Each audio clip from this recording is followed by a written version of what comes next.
Hello everyone. Today we discuss on section 137, the Indian Evidence Act 1872. Okay. We discuss section 137 in 3 steps: examination in chief, cross examination, re-examination. First we discuss the section 138, the Indian Evidence Act in order of examination step disclosed in section 138. Which section? Section 138. उसमें क्या बताया है कि section 137 में जो witness के through examination करते हैं तो उसका स्टेप क्या है, उसका जो ऑर्डर दिया है, ऑर्डर ऑफ एग्जामिनेशन, वो इंडियन एविडेंस एक्ट 1872 के सेक्शन 138 में एक्सप्लेन किया है. Now we discuss on section 137. उसमें 3 स्टेप हैं. First, examination in chief. Second, cross examination. Third is re-examination. Now we discuss on examination in chief. Okay. The examination of a witness जो witness हम court में present करने वाले हैं, किसकी तरफ से करते हैं? सपोज विटनेस दोनों पक्ष से होते हैं. ठीक है, मैं एग्जाम्पल देती हूँ. ए ने बी का मॉर्निंग 5 o'clock मर्डर किया है. सी ने उसको देखा है मर्डर करते हुए, तो सी इज विटनेस. ओके, तो क्लेम किया है, तो सी इज विटनेस. जिसने प्रोसिक्यूशन, जिसने केस किया है, वो उसका वकील, लॉयर, जो विटनेस प्रेजेंट करता है, उसको जो एग्जामिनेशन करना होता है, उसको एग्जामिनेशन इन चीफ कहते हैं. The examination of a witness by a party who calls him shall be called him examination in chief.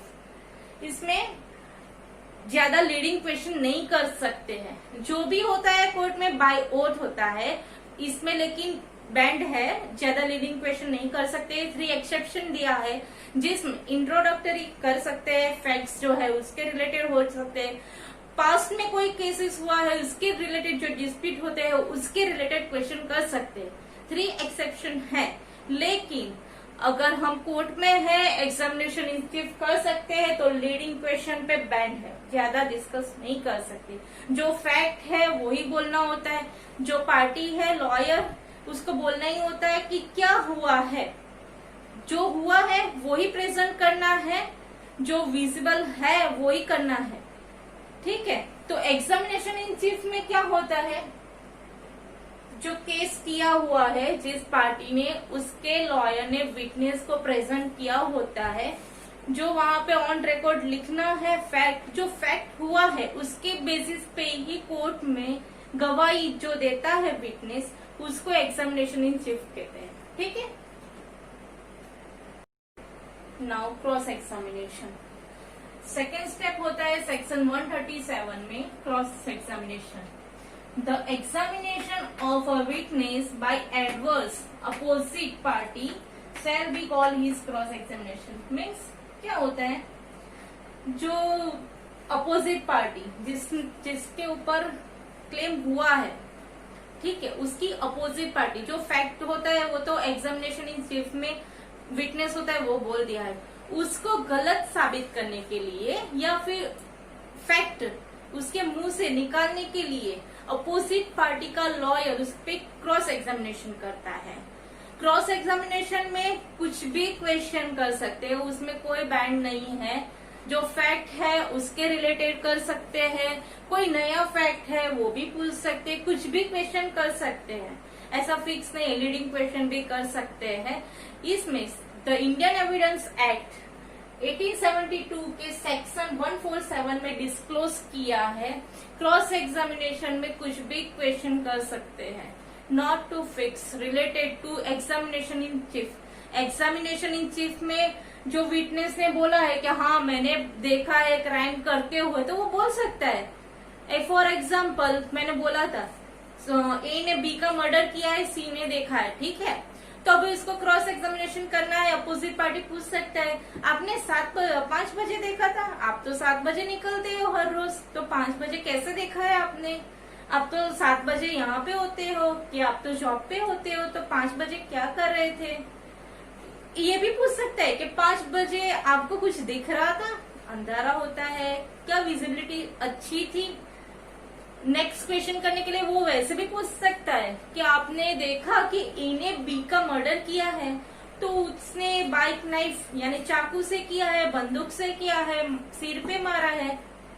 Cross भी कर सकता है, अगर उसके पास रिपोर्ट है कि चाकू से मारा, तो चाकू कहाँ पे मारा है आपने देखा है, ऐसे भी क्वेश्चन कर सकते हैं।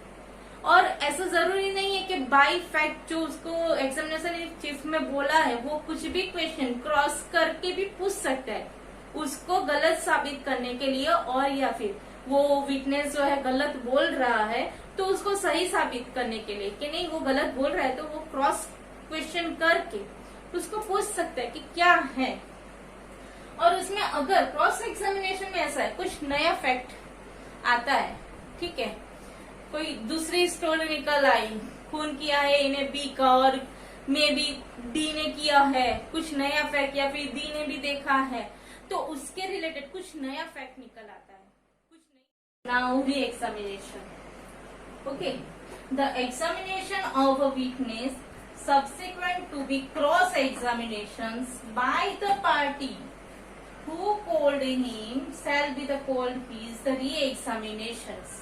उसमें क्या होता है, री एग्जामिनेशन में दो पार्ट हो जाते हैं। जो क्रॉस एग्जामिनेशन किया है, ठीक है, क्रॉस एग्जामिनेशन के बाद री एग्जामिनेशन होता है। री एग्जामिनेशन कौन करता है, जिसने क्लेम किया होता है उसका ही लॉयर, ठीक है, कि जो बोला है बराबर है ना, कुछ है नहीं है। अदरवाइज क्रॉस एग्जामिनेशन में अपोजिट पार्टी के लॉयर ने कुछ ऐसे वर्डिंग यूज किए हैं जो पता नहीं चला है, कभी कभी लैंग्वेज प्रॉब्लम भी होता है या फिर वर्ड्स में भी प्रॉब्लम होता है, जो पता नहीं चलता है उसको कन्विंस करने के लिए कि ये बोले है ये वर्ड उसका मीनिंग क्या है, ठीक है, उसके लिए भी री एग्जामिनेशन होता है। सेकेंड, उसमें क्या होता है, कभी कभी क्रॉस एग्जामिनेशन कर रहे होते हैं, उसमें कुछ नया पता चल जाता है। तो पता था कि मर्डर किया है, उसके बाद कुछ उसके पास की स्टोरी और उसके बाद की कुछ स्टोरी जो फैक्ट है वो बाहर निकलती है, तो उसके लिए भी कोर्ट अलग से फिर से अपोजिट पार्टी के लॉयर को क्रॉस एग्जामिनेशन करने की परमिशन देते हैं, अप्रूवल देते हैं।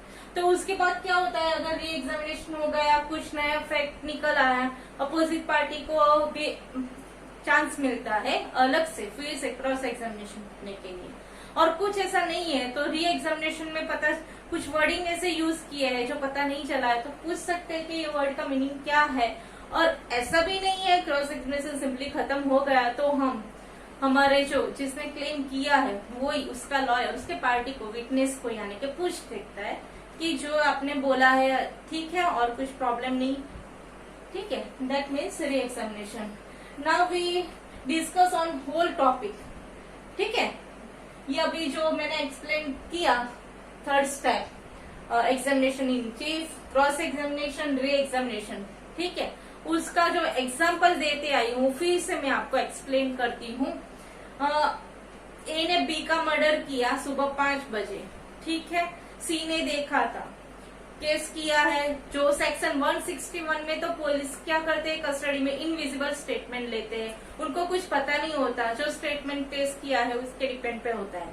कोर्ट में जाते हो, विटनेस जो होता है उसके ऊपर ये प्रोसीजर होती है, जो विटनेस हम फाइल करते हैं, ठीक है। प्रोसीजर में क्या होता है, एग्जामिनेशन इन चीफ, उसमें जो स्टोरी है उसमें थोड़ा सा जो स्टोरी है यानी जो फैक्ट है उसके बेसिक पे ही डिस्कस करने को लिए एग्जामिनेशन इन चीफ में बोलते हैं, उसमें लीडिंग क्वेश्चन नहीं कर सकते। क्रॉस एग्जामिनेशन में क्या होता है, अपोजिट पार्टी के जो लॉयर है सच्चाई निकालने के लिए क्रॉस यानी कि उल्टे से उल्टे क्वेश्चन करते हैं विटनेस को, जाके कुछ गलत बोल रहा है तो सही निकल आए, ठीक है। और फिर री एग्जामिनेशन में क्या होता है, जो प्रोसीजर हुई है क्रॉस एग्जामिनेशन में वो ठीक से हुई है उसके पार्टी को करनी है, या फिर कुछ वर्डिंग ऐसे यूज किए है जो इसका मीनिंग नहीं पता, उसके लिए री एग्जामिनेशन होता है। This topic of section 137 the Indian Evidence Act 1872। फिर भी इसके बाद कुछ भी पता नहीं चलता, प्लीज कॉन्टेक्ट मी।